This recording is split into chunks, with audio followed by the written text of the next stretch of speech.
Новата локална власт во Тетово во иднина ќе има многу работа ако сака да се справи со препознатливиот знак на градот, големиот број на диви депонии. На поранешниот празен простор помеѓу стариот градски стадион и касарната во Тетово е создадена најновата таква дива депонија, речиси еден рид од градежен шут и слични материјали. Според околните жители, уште од минатата година тука се истовара градежен отпаден материјал, но и остатоци од асфалт, бетонски плочки и слично. Револтирани се што во близина имаат ваква депонија, па правот кој се разнесува стигнува и до нивните домови. Прашина, смета, секако смета. Има прашина во домовите? Има. Без разлика, има. Ѓубрите на време не ги земат. Од општина Тетово вела дека се уште испитуваат како е создадена депонијата, но тврдат дека постои од времето на нивните претходници.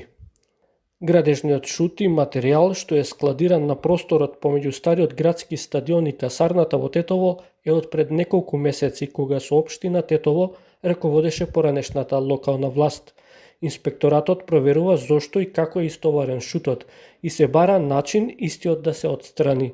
Најверојатно ќе биде однесен во депонијата Русино, се наведува во нивното соопштение. Експертите за животна средина потсетуваат дека депонии од градежен шут има насекаде низ градот па и на земјоделските парцели во селата. Ако не се санира оваа појава и понатаму, негативно ќе влијае кон животната средина и кон целокупниот екосистем. За да се реши ова проблематика, треба активно да се склучуваат сите релевантни институции од локално и централно ниво, се со цел ова проблематика да се решава еднаш за секогаш. Можните решенија се креирање на адекватно место за депонија за градежен шут, потоа инвестирање за набавување на машини, посебни машини наменски за дробење на материјалот од градежен шут и претворање во градежен материјал.